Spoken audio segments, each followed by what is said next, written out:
Hey everyone, welcome to our channel. I hope you peoples are doing well and going great. First of all, thank you to all for clicking this video. तो अभी बज रहे हैं रात के 2 और मैं आज सोई नहीं हूँ क्योंकि नींद आ नहीं रहे थे, तो मैंने सोचा अपनी वीडियो ही स्टार्ट कर देती हूँ। तो सबसे पहले मैं आपको दिखाती हूँ घड़ी, ताकि आपको समय सच में पता चले, तो लगेगा कि मैं झूठ बोल रही हूँ। तो first of all I will show you time, then आगे बात करते हैं। गाइस, सबसे पहले मैं आपको टाइमिंग दिखा देती हूँ। तो जैसे कि 2:29 हो रहा है, 2:29, और मंडे है आज 20 को। वॉच तो दिखा दिया, बट बाहर का सीन भी दिखा देते हैं कि आप देखो पूरा बाहर अंधेरा ही अंधेरा है, क्योंकि लोग टाइमिंग पे भी बिलीव नहीं करते हैं। तो आपको अब दिख गया होगा। सो गाइज़, ये टाइमिंग की कोई बड़ी बात नहीं है यूपीएससी एस्पिरेंट के लाइफ में, क्योंकि उनकी दिनचर्या बस अब ऐसे ही चल रही होगी आजकल तो सबसे ज़्यादा, और दिल्ली में तो आपको सबसे ज़्यादा लेवल पे दिखेगा।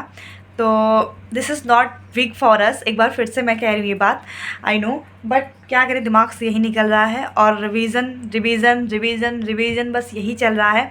वो अलग बात है कि हम उतना ही ज़्यादा भूल रहे हैं, लेकिन अब क्या कर सकते हैं, रिवीजन तो करना ही है, भले भूल रहे हैं, वो बीमारी ख़त्म नहीं होने वाली दोस्त। तो क्या अब करते हैं थोड़ी सी पढ़ाई, फिर मिलती हूँ आपसे कुछ टाइम बाद।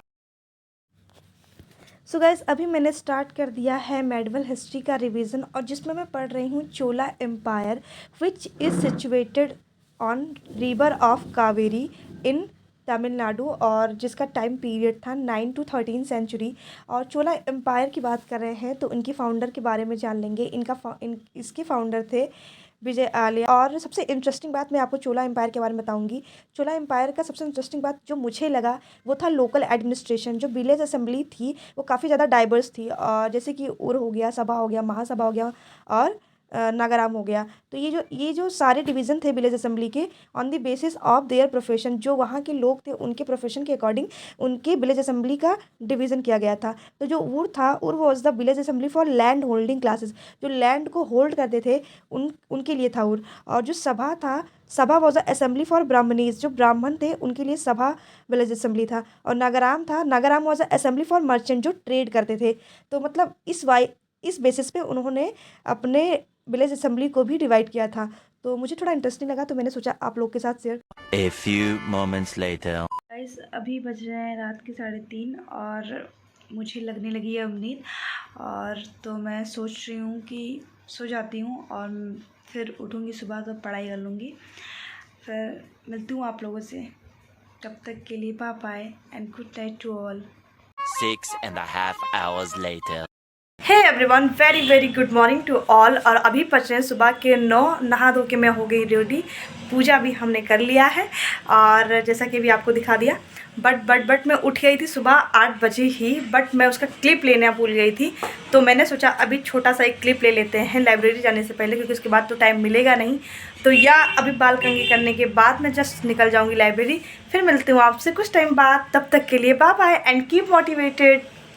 6.5 hours later.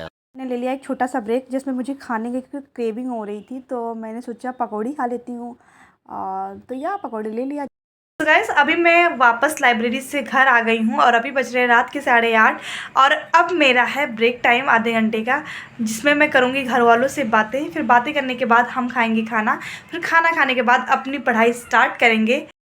बज रहे हैं 9 और मेरा खाना आ गया है, तो हम लोग खाना खाने जा रहे हैं अभी। तो मैंने सोचा आपको हॉस्टल का भी खाना दिखाई देते हैं। वैसे आप लोग भी हॉस्टल में रहते होंगे तो खाते ही रहते होंगे।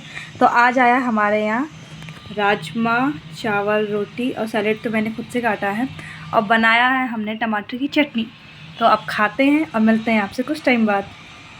खाना पीना हो गया है हमारा, तो अब हम सोचे हैं कि चलिए पढ़ाई कर लेते हैं। और पढ़ाई में आज का स्लॉट होने वाला है हमारा आर्ट एंड कल्चर। तो हम करेंगे आर्ट एंड कल्चर का रिवीजन। तो या करते हैं अब स्टार्ट। अभी हमने स्टार्ट कर दिया एंसेंट हिस्ट्री, और एंसेंट हिस्ट्री में मैं पढ़ रही हूँ पैलियोलिथिक एज, जो बचपन से हमने पढ़ा है। और जब भी मैंने हिस्ट्री पढ़ा है, आप लोगों ने भी पढ़ा होगा पैलियोलिथिक एज, मेसोलिथिक एज और नियोलिथिक एज। तो सबसे पहले हमारे दिमाग में ये क्वेश्चन आता है कि सबसे पहले फूड गैदरिंग कब किया गया था, डोमेस्टिकेशन ऑफ एनिमल कब हुआ था, क्लाइमेट चेंज कब आया था। तो सबसे पहले हम बात करेंगे जो फूड गैदरिंग हुआ था। फूड गैदरिंग हुआ था पैलियोलिथिक एज में, और पैलियोलिथिक एज जो होता है वो 3 पार्ट्स में डिवाइड है, ये भी आपने पढ़ा होगा, लोअर पैलियोलिथिक और मिडिल पैलियोलिथिक और अपर पैलियोलिथिक। फिर उसके बाद आता है मेसोलिथिक।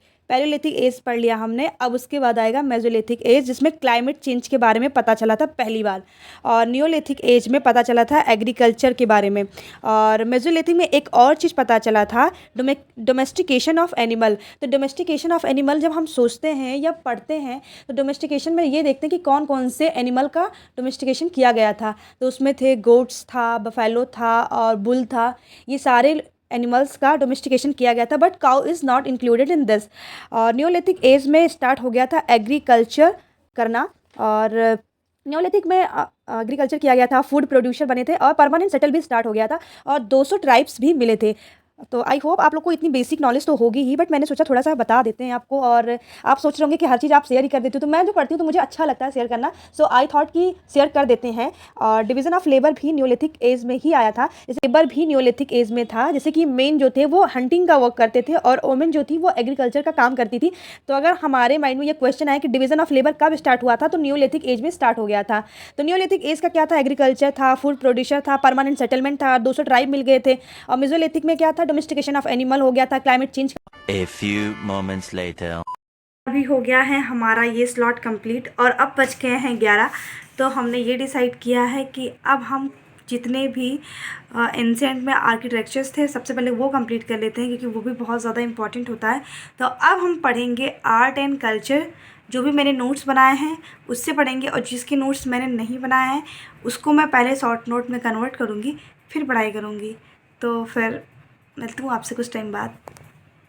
तो आज हम बात करने वाले हैं राम मंदिर के बारे में। तो राम मंदिर के बारे में हम क्यों बात कर रहे हैं, इसको मैं बाद में बताऊंगी। तो सबसे पहले हमारे माइंड में ये क्वेश्चन आता है, सभी ने जाना हुआ कि राम मंदिर जब आया था तो बहुत ही ज़्यादा न्यूज़ में था, पता नहीं किसी ने नोटिस किया है या नहीं किया है। ऑलमोस्ट यूपीएससी के एस्पिरेंट या बहुत लोगों ने तो नोटिस भी किया होगा कि राम मंदिर का आर्किटेक्चर कौन से स्टाइल में बना हुआ है।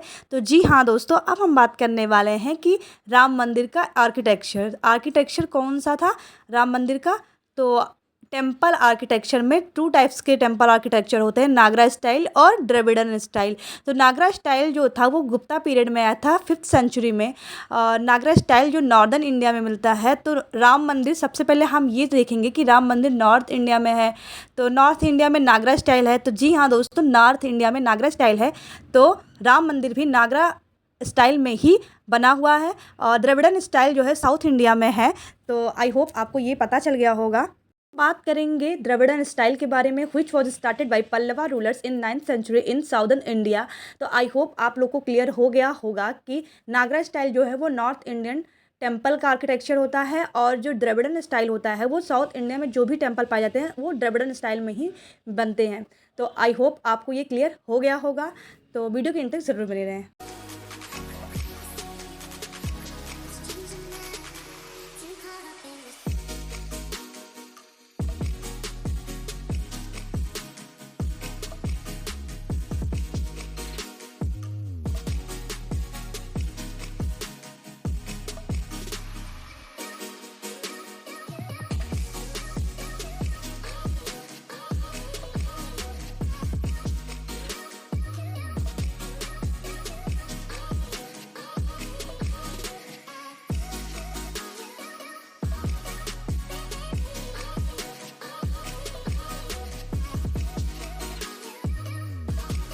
गाइस अभी बज रहे हैं रात के 12:30 और मुझे बहुत ही ज़्यादा नींद आ रही है।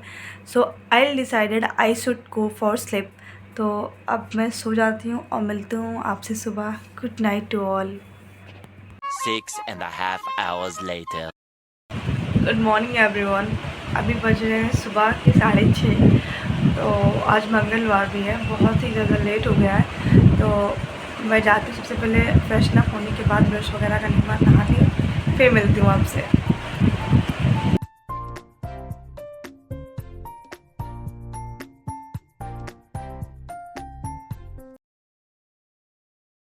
सो गाइज़ अभी मैं हो गई हूँ नहा धो के रेडी और पूजा भी हमने कर लिया है और एक छोटा सा क्लिप आप लोग को भी दिखा दिया और माता रानी के दर्शन भी करा दिए।